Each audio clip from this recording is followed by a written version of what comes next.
Welcome to Conversations with Authors and Innovators. I'm Larry Gennari. My co-host and partner in crime, Doug Banks from the Boston Business Journal, is with me. And these are timely recorded conversations with authors, thought leaders, and entrepreneurs. Doug and I are delighted because today we get to talk with Henry Grabar, journalist and reporter at Slate Magazine, about his new, incredibly engaging and really informative book. This will change how you think about parking. Paved Paradise, How Parking Explains the World. Henry, welcome, and tell us, you've been writing about infrastructure, housing, environmental for lots of publications, including Slate, the Wall Street Journal, other publications. Why parking? Why now? As you mentioned, I'm a journalist who writes about cities. So I spent years writing about architecture, affordable housing, transportation. And at the heart of each one of these subjects, it seemed there was a story about parking. It's like the famous professor of parking, Donald Shoup, says, whatever the question, the answer was parking. And that's very much how it seemed to me as I began to write this book. Now, as to the question, why now?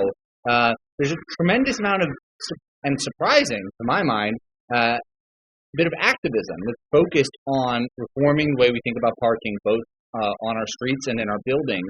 And those are the stories that I wanted to follow along with when I started working on this book. And Henry, I was just fascinating. So much of what you cite in here is just eye-popping.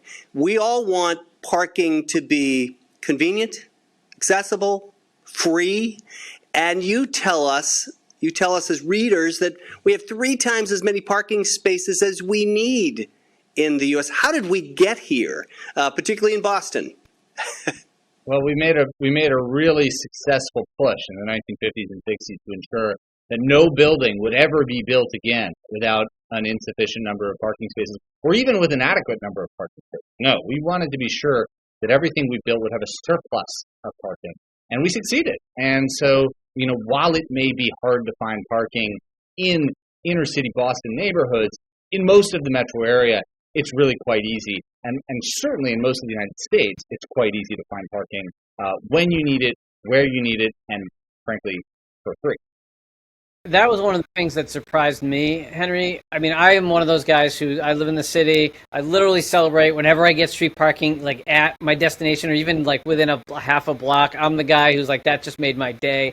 So I hadn't really thought about the fact that parking is actually plentiful. But now, after reading a book, I look around and I'm like, oh yeah, that lot is parking. Like that spot could be parking. What I found interesting that I wanted to ask you about, you mentioned, for example, the Pine Street Inn's attempt to build housing and how parking scuttled that. You talk about curb space in terms of its value compared with these multi-million-dollar buildings and houses and businesses right adjacent to it. Talk about talk about your book in terms of what you want readers to take away from when it comes to making cities more affordable and how parking affects that. One of the paradoxes of parking is that nobody wants to pay for it, and at the same time, it costs a lot of money to build. And that's not only because the cost of land in most major cities is really high. It's often the largest single cost of a single development, right? So if you're going to decide that half the land needs to be parking, well, that's a lot of money right there that's going into ensuring the availability of parking on the site. But the other thing is that in a dense urban environment, often you don't have enough, you can't make that work. And so you build a structured parking garage or you build an underground parking garage. And that's what happens with most residential developments in a big city like in Boston. And it's really expensive. The average cost of a new parking space in a structured garage in the United States is about $27,000. But that's an average, right? And that's across the country. And we know that Boston has higher costs than a lot of places like Arizona and Nevada. And so my guess would be that in Boston, it's probably closer to $50,000, $60,000. And that's for structured parking. Underground parking always costs more.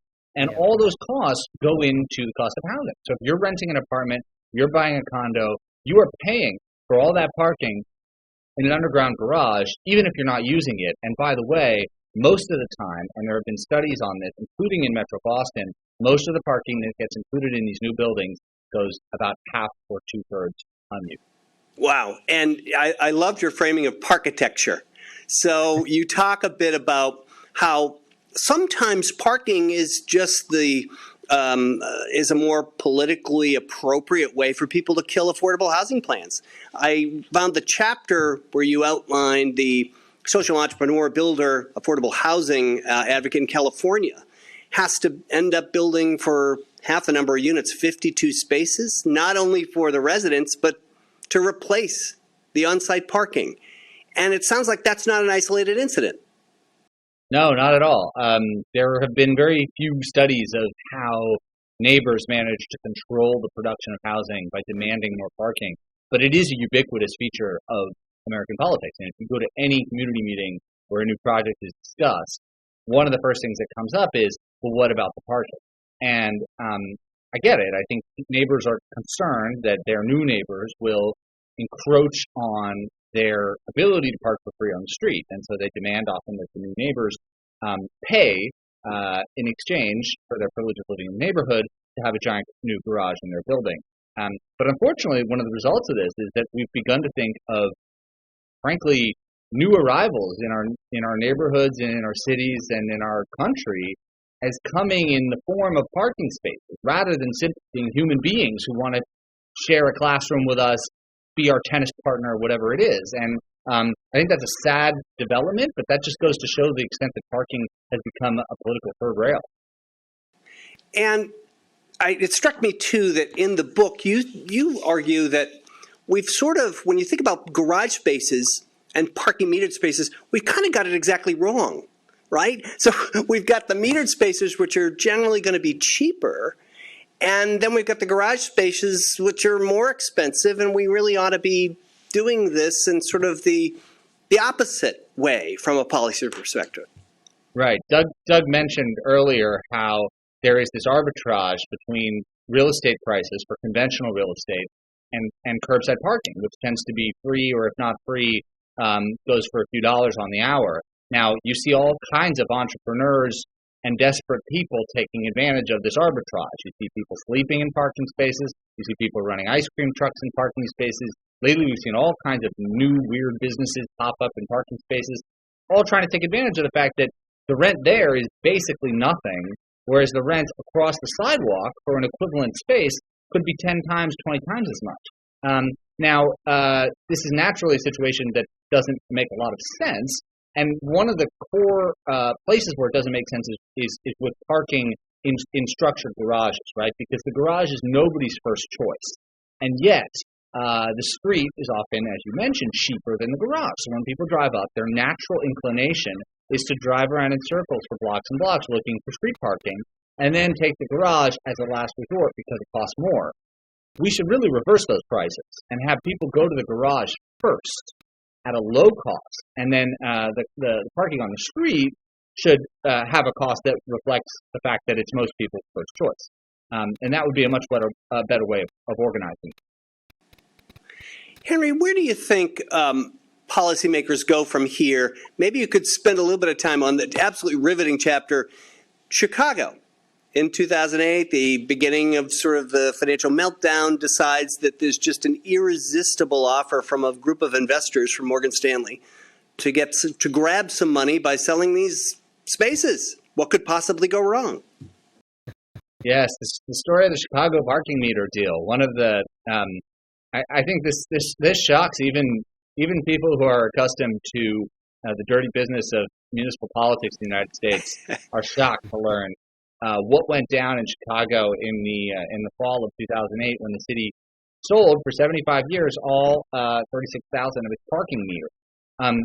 One thing, I know we just have a few minutes, so I won't tell the whole story, but one thing I will say about that is that the central lesson of that fiasco, which is underway now in Chicago and will be for the next 60 years, is cities have a very poor sense of how much street parking is worth. How much people would be willing to pay for it if the meter rates were higher, and how much it would be worth if it were put to use for other functions. Like, for example, as a restaurant carrots. How much would a restaurant be willing to pay for the right to that space? Surely more than somebody is willing to pay to store their SUV there for 4 hours. And in fact, during COVID, I think we began to see some signs of just how much that space could be worth if it was put to other uses. But the other thing about Chicago is that it shows that many cities, they have a very misguided focus on how to make money from parking. their focus is, rather than on making money from parking by having meter rates that organize the curve, they think of parking as a way to make money for the city by making it challenging to park and then raking in money from parking tickets.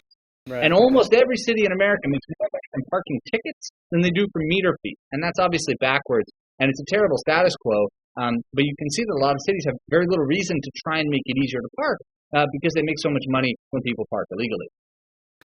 Henry, you mentioned COVID, and that was one of the things. As you know, as a journalist, as someone I know you started this before COVID and you finished it after COVID. So I was interested in hearing from your perspective on how COVID changed the thinking around it. You mentioned outdoor dining.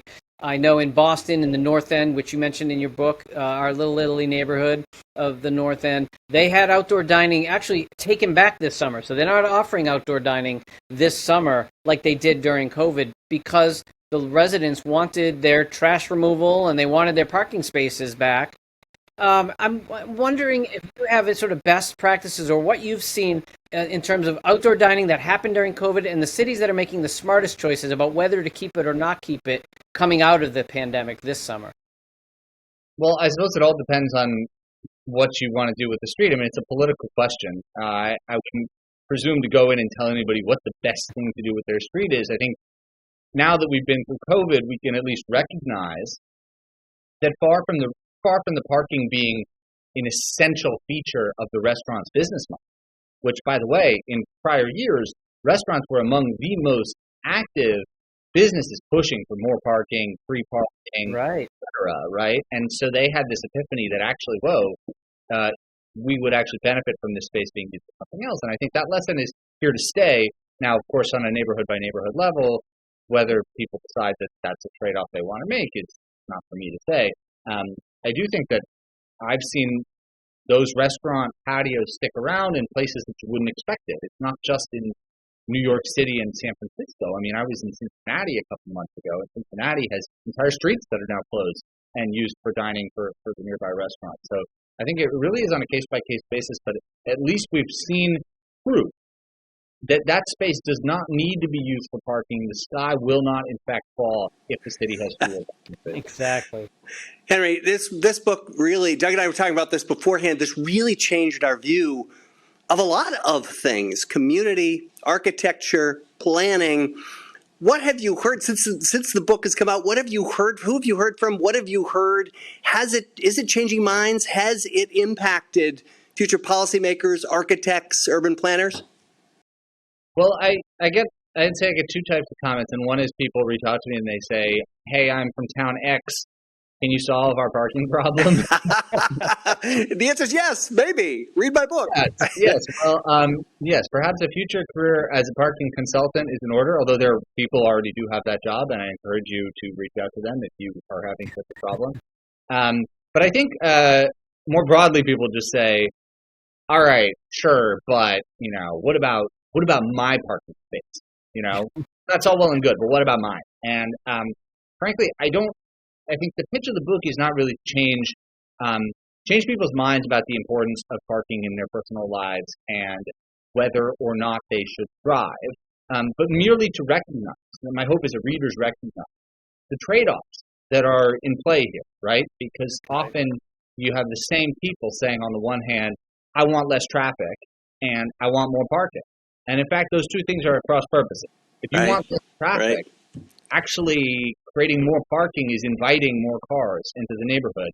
And the same thing is true with parking and its role as a sort of counterweight to our ability to build affordable housing, to build attractive architecture, to build walkable neighborhoods. I mean, all of these things really hinge on our strategy for providing parking. And I'm not saying that people need to come away from this thinking, okay, parking is bad, but at least they can recognize what they've given up to make parking their top priority.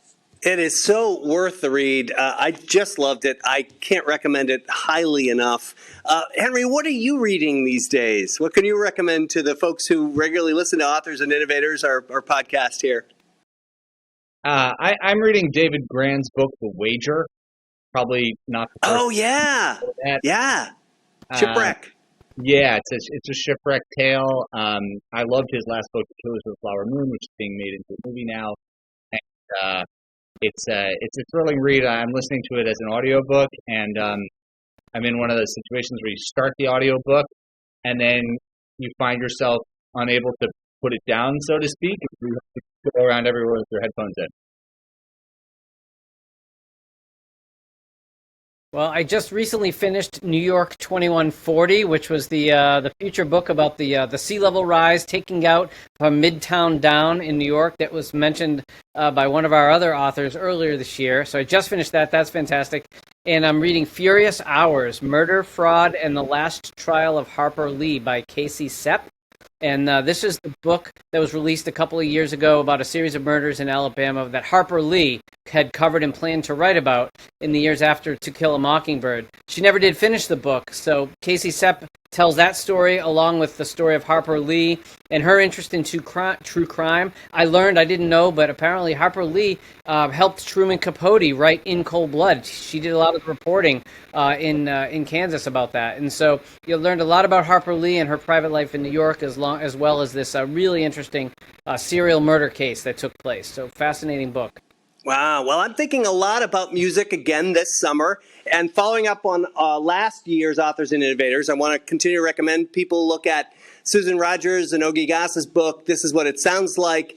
Susan is just an amazing person, teaches at Berklee School of Music, and was Prince's chief sound engineer. So to follow that up, I just finished Your Brain on Art, which was a really fascinating book about everything from restoring mental health, cultivating your well-being. And I also found fascinating a chapter in here related to MIT, how a certain, I think it's a low E on the piano, a certain note is actually, in mice anyway, stimulating microglial cells, which are cleaning up restored damaged brain cells and maybe a treatment for Alzheimer's. Who knows? Wow. So more on this, and found those same kind of innovative thoughts, innovation around music, and Do Everything Better with Music, Reverberation, with a wonderful introduction by the great Peter Gabriel. So I'm hoping people will be thinking more about music, and perhaps for authors and innovators, when we're thinking about how we can all improve ourselves and our communities, in addition to parking, we'll be thinking a bit about music. And lastly, a truly a summer title, The Theory of Everything Else, A Voyage into the World of the Weird. This is a really fun, crazy book. How to Read to Your Tomato Plants. Did Mark Twain write a book? Did somebody finish his book, From Beyond the Grave? Can You Speak, Dolphin? All of these kind of fun things. Very much a summer book where you'll read a few chapters and, of course, amaze your friends, particularly after a few drinks. So I want to thank Henry. The book, again, Paved Paradise, How Parking Explains the World, Henry Grabar. Henry, thank you so much for joining us. Doug, always good to see you. We'll see all of you next time.